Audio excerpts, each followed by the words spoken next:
Welcome back for another episode of The Wretched Wrench.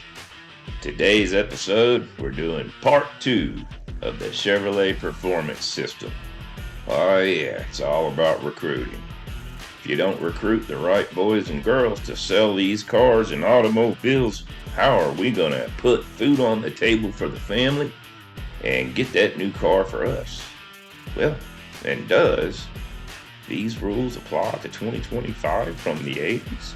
Still today? Let's find out. If you like this kind of content, please like and subscribe. Thank you so much for watching.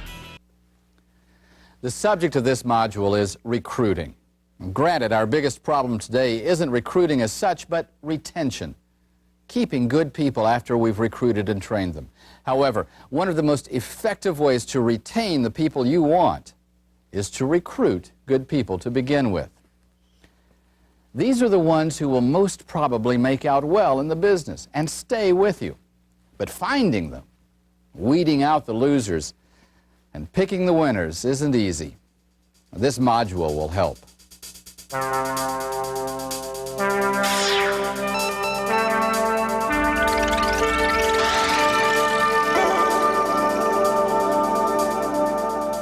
Tell me, have you got a people bank? I mean, if you want productivity, if you want sales, then, my friend, you better have some alternatives to your non-performers. Let me tell you the rule, the law. If the only time you look for salespeople is when you need salespeople, you're always going to have substandard salespeople. I found out that there are 4 basic things that a sales manager needs to know how to do. The first thing, he needs to know how to recruit. I guess that's the most important of anything he could learn to do, is recruit people, because he is only as good as his weakest salesperson. The experts we just heard from agree that recruiting is one of your most important responsibilities. Farron and Kelderman, in their book Betting on the Franchise, say people are and will continue to be the source of the dealership's productivity and profit. Team building is what we're talking about. Recruiting employees motivated to act consistent with the dealer's goals. Your sales team is only as good as the people in it. That's why finding and keeping people with the right stuff is vital to your profitability. Finding and keeping good people is essential in terms of the return on your recruiting investment and in meeting the dealership's sales goals. You might say your success depends on it. The first of the 11 quality sales manager professional standards is concerned with recruiting. It states the sales manager recruits, selects, and hires sales personnel. The intent of the standard is that you have enough quality salespeople on your staff to achieve the goals outlined in your sales plan. In this module, we're going to cover guidelines, techniques, and demonstrations of the skills you'll need to recruit effectively. Let's start at the beginning. The first task in the recruiting process is to forecast and determine your manpower needs. Let's listen to Clint McGee, a widely recognized authority on recruiting, to explain his 7-step formula. Now, the first thing about recruiting, you have to find out, do you need someone? And there are several ways to do that. Number one, is your dealership achieving its planning potential? That's the first thing. Or are you getting your market penetration? If you're not doing either one of those two, there's something wrong. You got a problem. Now, there are 7 basic steps in determining your salespeople needs. The first thing, you have to record all these ups. The second thing you must do is divide by 4. Now, what that gives you is your closing ratio of 25%. That's what you should strive for. If you don't have 25% closing ratio to walk-ins today, you have a problem. National average is about 15 to 18%. I want you to have a 25% close ratio. So the second step is we divide 4 into the number of ups you had come in. The answer to that, number 3 then, would be the number of sales you should have had. And in most cases, you'll find that your sales won't be that high. So the fourth step, you subtract your actual sales from the sales you should have had, and the fifth step tells us then how many sales you lost. Then you take your average sales per person in your dealership and divide that into the sales you lost, and step 7 then tells us the number of people you need to recruit. That's simple, isn't it? Thanks, Clint. That easy-to-use formula to forecast your staffing needs is in the Action Guide. Once you know your requirements, the next step is to have a written job description for each position in the sales area. Many Chevrolet sales managers we've visited around the country are using written job descriptions and employee information guides. These guides provide information about specific job responsibilities, working conditions, benefits, safety rules and regulations, and dealership policies. Salespeople need to know what is expected of them. Having a written job description will help them achieve their goals and help you achieve yours. Our sales management personnel and experts agree. When we decide to hire somebody, the first thing we'll do is we'll give that person a manual, and we believe really very strongly in letting the person know what his job here is at our dealership. In this manual contains his job description, our step-by-step selling procedure, how we structure our deal, everything basically that he needs to know on how this dealership is set up and run from the sales department.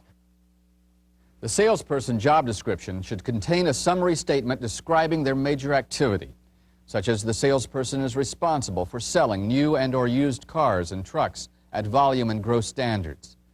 It should also include the basics, such as prospecting, follow-up, selling system, product presentation, product knowledge, closing and delivery. Building a job description based on the Cheverolet Performance System Quality Salesperson Professional Standards offers an excellent starting point. The standards are key guidelines that lead directly to customer satisfaction, and each measurement key describes the action a salesperson needs to take in order to meet the standard. The salesperson must realize that our business is built on customer satisfaction and make that customer his or her #1 priority. Research shows that the #1 reason salespeople gave for leaving dealerships was the lack of management support. This includes things like lack of clear job expectations and unfair treatment. If you expect to coach a winning team, your players should know all the rules of the game, and a good coach gives everyone a chance to score. He treats each player the same way, with the same standards, and that includes the experienced veterans as well as the rookies. As we've said, one of our major problems today is retention. But there is no question but that strict adherence to the basic management principle of fair play to all, of giving everyone on the team an equal chance, will go a long way toward helping to retain people. Jay Nielsen, sales manager, tells his people about every aspect of their jobs. Make every aspect of the way you want to do business known to them. Don't leave anything in the dark. Don't leave anything shaded. Know what you make them know what you want them to do and what you expect of them. Work with them, teach them, educate them, listen to them. They will stay with you. The next important task in the recruiting process is finding good people. Potential candidates are everywhere, among friends, in your own dealership, and in non-auto related sales areas. Most Chevrolet sales managers that we interviewed maintained an active network of sources. Some of these are advertising, recruiting women, current employees, referrals, recruiting drives, school placement services, non-automotive salespeople. Many sales managers advertise to recruit new people. Clint McGee uses a special ad that always gets results. Here's Clint. There are 6 basic steps in this recruiting activity. Number 1, you've got to have an ad that'll pull. The best place for an ad in a newspaper is on the right-hand page in the upper right-hand corner. It has better visibility and better readership there. The worst location is on the left-hand page in the lower right-hand corner. Now, if you had a choice, you could tell the newspaper, put it in the upper right-hand corner, but that's where everybody will say do it. So you don't know where it's going to appear, so you have to design an ad that can be seen. And I have designed ads, and I use a lot of white space, or I use a heavy black border with maybe a reverse cut for the title. Secondly, the ad must be red. So the title is important. Just like one ad I've developed, it's entitled Men and Women Wanted. And it says men and women. Somebody looks at it and says, I wonder what they wanted for. So that induces them to say, well, I guess I better read this. And the third thing, it must produce results. If it doesn't produce results, it doesn't pull people in, you waste your money and your time doing it. In the past, the traditional automobile salesperson was a man, but the market has changed rapidly, and the people we recruit must reflect those changes. Automotive News says that women claim involvement in 85% of new car purchases, 45% as the sole buyer of new vehicles. And these women buyers frequently want to buy from other women. Sales trainer Mary Schmidt. What are some of the opportunities for women in automotive retail sales? And some benefits for women. Also, some benefits for the dealership. It's just a wide open field. Now, the benefit to the dealership of hiring women, boy, there are a lot of good reasons. We know for sure that a big segment of our marketplace is women now. Women are making the buying decision without needing their husband to co-sign, without needing their father to co-sign. A lot of women are making buying decisions on their own, and a huge chunk of the buying decisions are being made with the help of a woman. So they're involved in buying cars today. And so I think it's really to the dealership's disadvantage not to have women around. When women come in to shop for cars, they have a tendency to feel more comfortable when a woman helps them. I find that lady salespeople will follow instructions better. They'll learn quickly. And I find they're much easier to motivate. In addition to recruiting women, many sales managers and consultants recommend hiring salespeople without prior automotive experience and people with a variety of backgrounds and experiences. We've tried to maintain professional standards here at Don McHugh Chevrolet. One way we find that we can do this is by recruiting people without prior automotive sales experience. We find that sometimes prior automotive sales experience can cause bad habits amongst the staff. We have, however, hired people from sales fields that are not automotive, such as people from JCPenney's, people in the educational field, like teachers, principals. We've hired people in the real estate industry also. People are anyone who has public contacts. We've also talked with Jeff Green of Green Chevrolet in Danville, Illinois about recruiting. Jeff has some strong feelings about recruiting superstars. From within the dealership, I'm saying people that know we care about them, making it as a dealer someday, whether they're the salesman or a mechanic or anybody like that, if they know that they've got an opportunity to grow as far as they want to go, okay, and it's up to them, they'll become a superstar. They take a look at the performance in a certain department and say, hey, I've got to beat it. I've got to be better than that. And it pushes them right on up the ladder. So when I recruit people, I look for people that are organized. I look for small-town people a lot of times. I also look for people that have started their own business or had their own business, okay? It takes a special person to take a risk to start his own business, okay? That's what our business is. It's taking risks every single day. Tex Pritchard has another viewpoint. Another thing is try to hire a variety of types and personalities. Don't let yourself get into a rut of looking for these extroverted type individuals, you know, outgoing, full of ego, because first thing you know, you'll have an imbalanced sales force. You have to realize that every buyer you have is a different personality. So you need a variety of people.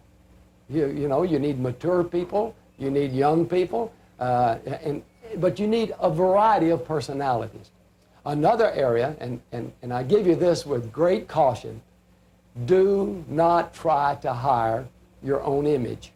That came to light of me a few years ago when I was doing some recruiting for myself, and I had the counselor call me back and say, Tex, are you trying to recruit 10 people just like you? I said, well, no, I'm trying to get a variety. He said, The testing procedures revealed every quality you possess, you've looked for in the person you're trying to hire. And I know, having most of us come up from management, we would have that tendency to look for people that had our qualities. And I think that's something you have to be very careful and be very concerned of. Another source for new salespeople is your own dealership. There may already be a promising man or woman working in another area of the dealership who would like the opportunity to sell. You might want to review all personnel records to determine which employees have sales potential. Look for experience, education, interests or hobbies that would indicate an aptitude for selling. Outside sources as well may provide good sales candidates. Ask friends, other salesmen, customers, and business acquaintances for referrals. People who sell supplies and services to the dealership and other salesmen of non-auto related products make likely prospects. Constantly be on the alert for qualified recruits. Even if a position is not currently available, keep a file of prospective candidates. Other sources for potential salespeople are high school and college placement services. Talk to guidance counselors and placement personnel about automotive retail sales as a solid career opportunity. Ask them to recommend people who may be interested in sales positions. Your candidates can come from ads, current employees, referrals, or placement services. Wherever they come from, make sure that you hire winners. And if you can't find winners, hire people who hate to lose. Look for candidates who excel in everything they do, in school, in their past work experience, in athletics, and in civic or charity groups. Once potential candidates come in, you need a system to successfully evaluate them. Clint McGee has a step-by-step procedure on this entire recruiting activity. Number one, you've got to have an ad that'll pull. Number two, you've got to screen the people. Number three, you have to go through a basic interview.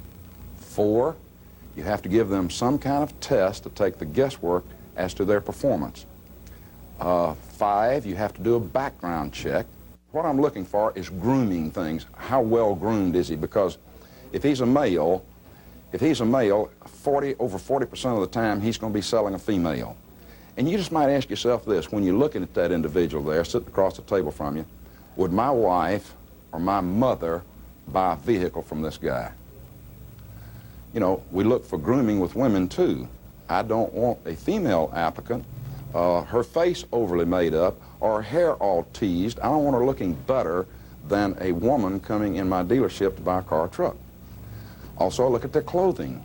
If a young person comes in, like a lot of young people do, they wear the real bright clothes. Let's say he's got on a green jacket and red pants and orange shirt and purple tie and high-heel patent leather red, white, and blue pumps.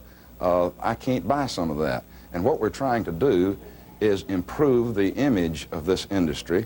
So if we like the looks of this individual we're sitting talking to, I just ask him, I said, hey, if I decide to hire you, do you have some conservative clothes you could wear to the dealership? And then everybody will say, sure we do, sure I do. I can wear conservative clothes down. I said, okay, save your good stuff, your bright stuff to wear at night when the moon's not out, but don't wear it down here at the dealership, okay? I also look and see if the individual's shoes are shined. He should be putting his best foot forward when he comes in to try to apply for this job. Okay, that's just the eyeballing, the screening.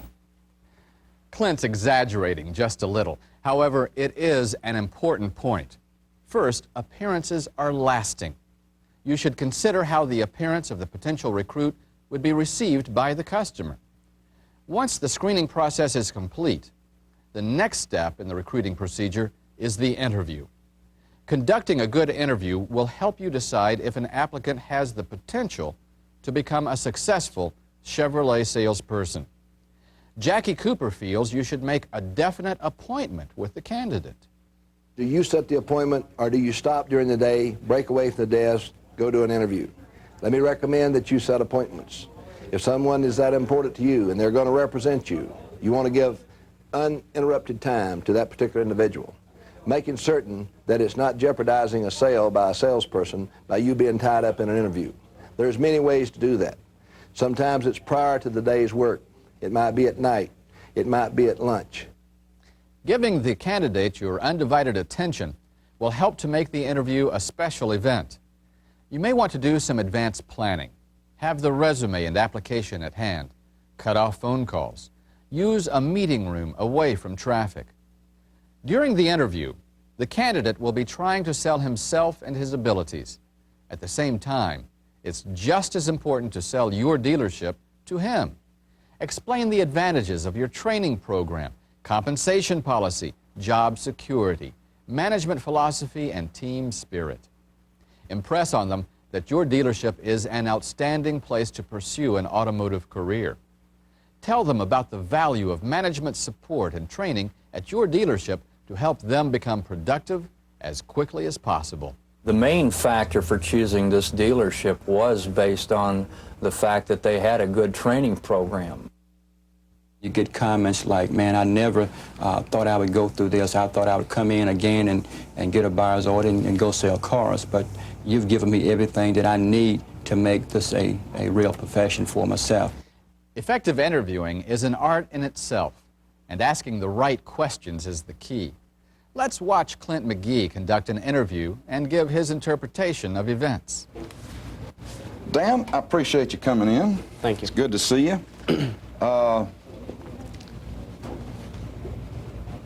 I take that coat off because we said we want this to be relaxed and friendly. And if the coat comes off, it'll tend to relax him, and I want him to be relaxed when I'm talking to him. Dan, tell me something about what you've been doing. I was a sales representative for a larger wholesale lumber company in Chicago. Selling lumber wholesale? Yes. How many accounts did you call on?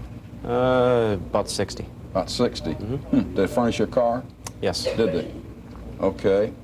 What does your wife think of your going into auto sales? She's excited. Is she? Yeah. That's unusual. By the way, you have any children? Yes. How old are they? 6 and 8. Now then, I'm finding out that this young man has children and a wife that I can motivate him through. It's like when we put on a contest or an incentive sometimes, we might send his wife and children some of the bonus that goes out, or the rewards, or what have you. Dan, do you have a supplemental income? No. No supplemental income. Okay. The reason I ask that question, I see a lot of salespeople who have, whose parents left them trust funds or retired military or something like that, that has income coming in, and that could be a detriment also, because I want this individual to get all of his income and living from this job I probably will offer him. Ask you this, Dan, what are your monthly expenses? Roughly about $1,500. $1,500? Yeah. Okay. He said his monthly expenses were $1,500 a month. Now, in this dealership, I know that our average commission is about $200. So quickly in my head, I divide 200 into 1,500, and I'm looking at about 7.5, 8 units a month. I know that he's got to do at least that just to get by. And of course, he would probably do much more than that. Okay, we go back to other questions. What are your ambitions, Dan? Where do you want to be 10 years from now? I'd like to be in some sort of a management position in 10 Some years. sort of management position. Okay. This dealer here, he believes in the development of people. He's a real good dealer. Mm-hmm. And what I'd like for you to understand is that this job, that if we decide to offer it to you, this job is only a stepping stone for something bigger. Now then, how many units a month do you think you might be able to sell? Well, I would think 15 to 20. 15 to 20. Okay. Dan, the only other thing I'm going to ask that you do, we have a little video test thing that we would like you to participate in. Could you do that? Sure. Would you mind doing that? No. Okay. No. And it tells us, it'll give us a lot of information as to what will motivate you, what your strengths are, what your weaknesses are, and help us make a buying decision. Okay? Mm-hmm. Hiring is a sensitive issue. State and federal laws may differ. Be sure to check them before you formulate your interview questions. Many times you can get information without asking a direct question. After the interview, you may feel that the candidate has real potential. He has sales experience. He has a family to support. He reacts well under pressure. He has no supplemental income. He's ambitious, and he does well on the ambitious, and he does. Oh, she wrote, fat lady sang, just gave up, and I couldn't do a thing. Thanks for watching.